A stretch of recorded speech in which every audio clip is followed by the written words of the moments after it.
Aussitôt fini avec la cérémonie de pose de la première pierre des nouveaux bâtiments de l'Institut national de préparation professionnelle, la gouverneure du Lualaba a, en compagnie de ses hôtes, effectué une brève tournée dans quelques chantiers initiés par son gouvernement. La ministre de l'Emploi, Travail et Prévoyance sociale était émerveillée de palper le travail que déploie sans relâche une femme d'exception comme elle à la tête d'une province. Jean-Marie Lukulassi et Motangaliema Léonard, tous deux députés nationaux, étaient dans la suite. La visite a commencé en début d'après-midi du mardi 25 juillet 2023 au quartier Jolicite, à la salle des congrès, ainsi que les deux bâtiments administratifs du gouvernement provincial en construction étaient aussi inspectés. S'en est suivi l'aérogare moderne que la fidèle disciple de Félix-Antoine Tshisekedi Tshilombo a visité, un véritable bijou aéroportuaire.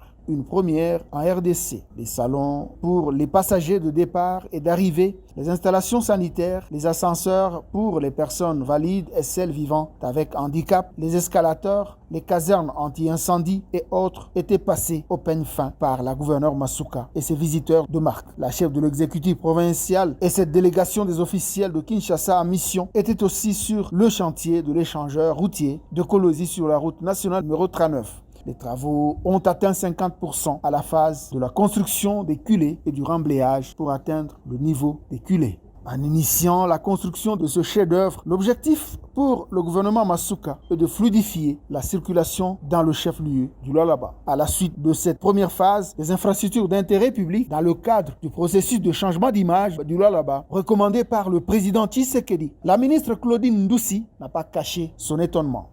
Ce que nous venons de voir, c'est juste extraordinaire.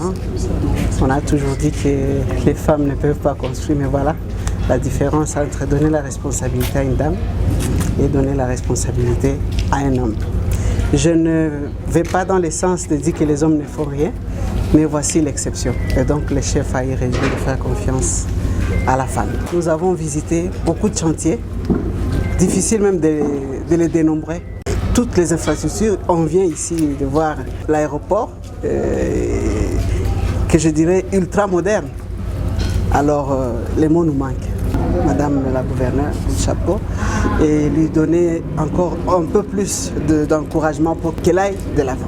Poursuivant sa ronde, Marie-Thérèse Masuka Saini et la délégation Claudine Ndoussi étaient sur le site de la salle de plénière du bâtiment administratif de l'Assemblée provinciale du Lualaba. Deux bâtiments qui attirent les regards et pour lesquels Marie-Thérèse Masuka Saini s'est impliquée personnellement pour que les élus provinciaux travaillent dans des conditions dignes des attentes du peuple lualabais. Le chantier de l'immeuble à 4 niveaux de la direction des recettes du Lualaba, la DERLU, était aussi au programme. La régie financière provinciale qui évolue jusque-là dans des conditions de location depuis la naissance de la province du Lualaba en 2015 aura dans peu de temps ses propres installations. Cela grâce au leadership d'une femme décidée à faire honneur au président Tshisekedi et à sa chère population.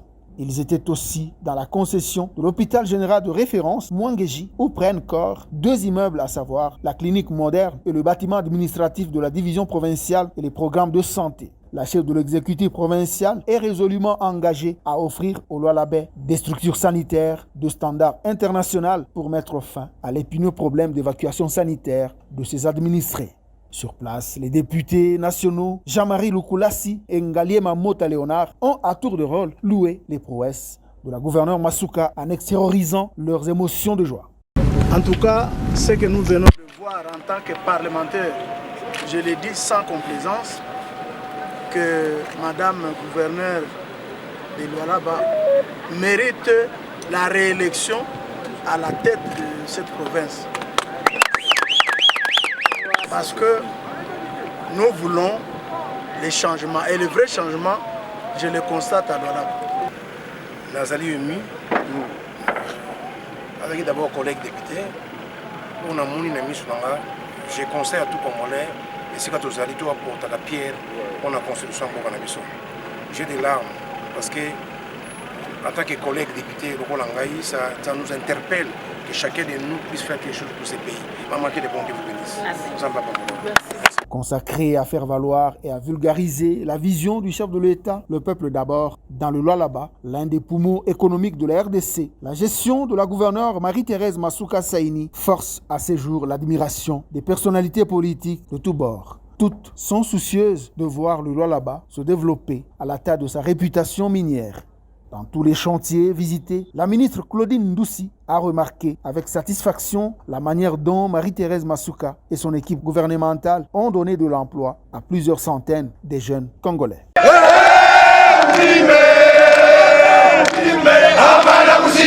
Mais ce qui est intéressant et très intéressant pour moi en tant que ministre du Travail, c'est que tous les chantiers visités sont tenus par, évidemment, dans le respect du prorata, comme on le dit, par rapport aux emplois des étrangers et des nationaux. J'ai vu que les nationaux sont aussi aux commandes. Et ça, je félicite encore une fois Madame la